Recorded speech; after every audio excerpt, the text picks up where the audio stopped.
Hey everybody, Jeff Stone here with another episode of MagicReview.com. We're on day 95 of the year 2015, and if you do your math, that will tell you that today is April 5th, which also happens to be Easter. So happy Easter, everybody. This is take number, I don't even know. This is the first time I've ever done a review video for MagicReview.com where I didn't write the review first. Usually I write the review because it's easier to gather my thoughts, get it all typed out, and I think about it. And then when I do the review, the written stuff is fresh on my mind. When I do the written review, I would have just looked at the ad copy, the price, all this stuff. And so I kept getting partway through the review and realizing, crap, I didn't look at the ad copy. Crap, I didn't look at the price. Crap this, crap that. And so I had to anyway, this is the third or fourth take. And the reason I didn't look at the ad copy instinctively is because normally when I get to the video part, all that stuff's floating around in my head. But I already had the camera set up because, and you'll notice the green screen is part of this deal here, once a month on McBride Magic TV, I have a review segment there. And it's called Gems and Rubble. And Jeff McBride, rather than Jeff Stone, is in charge of that show. And Jeff McBride requires the nice backdrop, and which the one that you're seeing now, I don't know what it's going to be, but it won't be the one that's on the McBride show. That'll be a different one, but it'll be some sort of backdrop here. But on the McBride show, there's a nice backdrop, and the lighting's a little different because I'm using the lighting that goes with the green screen and so on. With MagicReview.com, the reason I don't use a green screen is because it's so huge, it actually takes up my whole office, and I can't. I literally have to move the green screen to open my door to get out. That's how big it is. And I can't use my office for anything else when the green screen's set up. And so I'd have to leave that thing up 24/7 because I film every day. To set it up and take it down every day, it's just, I don't have that kind of time. It's a pain in the butt to get the lighting adjusted. So I set this thing up once every couple of months, and I shoot 2 or 3 McBride segments all at the same time, and then we release them as the show comes out. So anyway, by the way, check that out. It's the first Monday of every month is free. So I'll put a link right about, right there. And actually the way my thing's going to roll across, I think it'll go like this or like this. Either way, I'm covered now. But it'll be to McBride Magic TV. So you can check that out. Anyway, so enough about that. Today, the other reason why I'm doing the video right now is because this is a little bit weird. A little weirder of a review. I'm doing one video for 2 products. So there'll be 2 written reviews on MagicReview.com, but this video will be embedded on both places. So we're looking at 2 different decks of cards. We got the Bicycle Gold and then the Cherry Casino cards here. And reviewing decks of cards is weird business. As you know, with like a DVD or something like that, I pretty much try to stick to the facts. I try to keep my opinion out of it for the most part. I mean, I'm not perfect at it, but I try really hard to do that. I stick with the facts. Here's the truth about the method. Here's the truth about the advertisement copy. It's either good or it isn't. It's either accurate or it isn't. Here's what the effect is, regardless of my opinion of it. Here's what it is, so on and so forth. Well, there's no ad copy, literally, for this deck. None. There's no effect. There's no method. It's just a deck of cards. So the stuff I normally talk about, I don't know what to say. All I know I can tell you about this is the price. This one has some ad copy, but we'll talk about that in a moment. But that's it. So it kind of comes down to my opinion on when it comes to reviewing cards. As much as I hate to just offer my opinion, I'd rather stick with facts. That's what you're going to get on this one. So there you go. So this is the Casino Cherry deck, and I will show you some of the facts. Here's what the cards look like. They look just like regular Bicycle cards. The only one that doesn't look like that would be the Ace of Spades there. The backs are just simple, plain backs, nothing fancy. And these, to me, look like a deck that could have come out of a casino. I don't know if Cherry Casino is a real casino or not, but these cards definitely look like they could have come from a casino. So they might be particularly good if you're doing a gambling routine or something that has to do with casinos or something like that. Maybe it works in a mentalism routine where you're doing some sort of a prediction about a hand that you had, and you're not doing card manipulation. You're just using an actual deck you got from a casino, right? So they feel like bicycle cards. They're a little stiff, but they're still. These are all. What is going on there? That is an ad card. I dropped the deck before I did the shoot. That's what's a mess. Anyway, so I'm doing the little Paul Hop spread. It's a little awkward to do at this angle here, but it feels good. It's nice and smooth. They fan and feel just like a bicycle deck. There's a blank fan. There's a regular fan.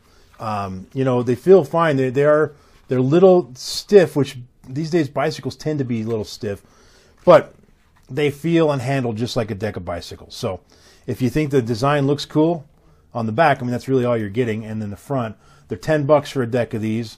And if you can think of a reason why you'd want these, there you have it. Get them. As far as the product itself goes, I can't see any reason why not to give it 5 stars, stone status of gem.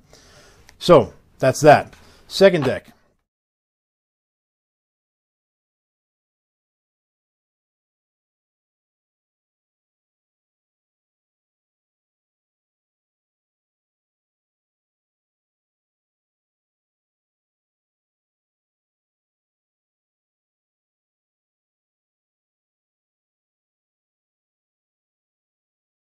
The Gold deck, Bicycle Gold. Now this one, there is some ad copy. I'll have you go read it, but it's inspired by the something to do with the history of the railroad and the Golden Spike. Let me read a little segment of it here, real quick. It is okay. Golden Spike playing cards are inspired by the completion of the first transcontinental railroad on May 10th, 1869. It was the first rail line that connected the east to the west and revolutionized transportation and commerce in a post-Civil War United States. A golden spike was created as a commemorative piece to celebrate the completion of the first transcontinental railroad and was driven into the ground where the Union Pacific met the Central Pacific Railroad at Promontory Point, Utah. Well, I'll be darned. I didn't even realize that was in there. I live in Utah. You'd think I'd know that about my own state. When the hammer rang out and the golden spike was driven into the ground, a new era of industry and expansion rang out across the United States. You know what's in Promontory Point right now? A prison. Utah State Prison. It's very near that part anyway. Anyway, so there you go. Each playing card deck has been illustrated using a cross-hatch technique to mimic the style of engraving and lithographs that were common to the time period. Each card has been researched and given ample time to create and refine each illustration. So there you have it. Now, I cannot vouch for the truth of any of that ad copy, other than I actually did know about that Promontory Point thing. I just hadn't thought about that for years. Kind of forgot about that. So I do know that's true. But here's what they look like. This is that's just an ad card. I don't know what that's, a blank card apparently. There you go. There's the Ace of Hearts. And the backs, there's the back design. I'll show you all the cards in a minute, but again, these now are a little bit, I don't know if they're thinner, but they're a little bit more flexible, and they bend much more easily. And the Paul Hop spread feels wonderful in my hands when I do it here. Again, this angle's awkward for that kind of a move, but yeah, they feel thinner. They don't look thinner. They just feel they're not as stiff, I guess. They just feel a little thinner. So here's a good fan. Now, the funny thing is, due to the location of the pips, they're a little bit further in. They're not up in the corner like a normal deck would be. And so whether you're doing a blank fan, you can't see the pips there, or you're doing a non-blank fan, you can't really see the pips there either. So you can't see the pips no matter what unless you spread, and even then you got to spread much further than you might on a regular deck of cards. Normally just a quick spread like that and you can see the corners. So let's take a look at some of the cards here. There's a Queen of Hearts. The artwork's beautiful. I really like the look of these. Personally, I would never use these in performance for two reasons with this deck. One, there's no white borders, and I just don't like working without white borders. Sorry. But that aside, these just don't look like normal cards, and I try to use cards that a spectator would recognize, and they don't look like a trick deck. But, you know, for the casino cards, you can maybe justify them if you're doing some sort of a gambling routine. And again, that's all your style. If you don't care about what cards you use, then that's fine. Same here. If you want to talk about the history of the railroad or whatever, and you got some routine that ties into that. I mean, I have a friend of mine actually who he is, his character is that from that era, and he lives and breathes that stuff. All of his actual clothes he wears in real life every day are period correct for that time period. The place he works is a historical park here in Utah. It's called This Is the Place. It's Diamond Jim Davis. I'm sure I've mentioned him many times before. So he's, you know, this might be perfect for his character or whatever. That aside, if you don't care about that kind of stuff and you just like using these cards, then great. Again, they handle just like a bicycle deck. They're a little less stiff, in fact. I really like them. So I don't know what else to tell you guys. 5-star Stone Status of Gem. If you're looking for some interesting cards and you like the way these look, let me maybe show you some of the, there's the diamonds. Let me show you some of the black ones here. Hearts. There's the clubs. Now, the black ones are a little faded, it looks like. Where's a spade? There's a spade, 7 of spades. Let's get a face card. Jack of spades. So if you like the look of these, they handle great. They're a good deck of cards. They're $14. So I guess you're buying the artwork and the history there. So there you have it. That is the stuff for today. Both products 5-star Stone Status of Gem. So I guess that's it. It's time for you to like the video, subscribe to my channel, and listen to the random iTunes song of the moment, which today happens to be... Oh, yeah. It's loud. What a good thing. Good old-fashioned country. The Man in Black. Oh, what a good thing we had. Actually, the Man in Black and the woman married to the Man in Black, June Carter. Oh, what a good thing we had. Past tense. It is sad. Anywho, tune in tomorrow, day 96, where we're reviewing a product because I want to review it. Also, I've gotten several requests for it, and it's from the unboxing that you saw yesterday, and that is the Changeling.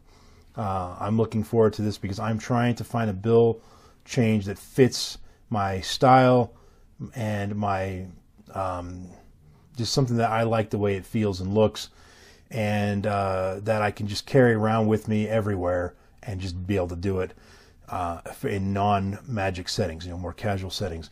So even if it doesn't meet those criteria, it doesn't mean it'll get a bad review. It's going to get a review based on it being what they claim it is or not. And it's Titanus. Titanus usually does a pretty good job of sticking with the ad copy and that kind of stuff. So we'll look at that tomorrow on day 96. Thanks for watching, folks. We'll see you tomorrow. Peace out.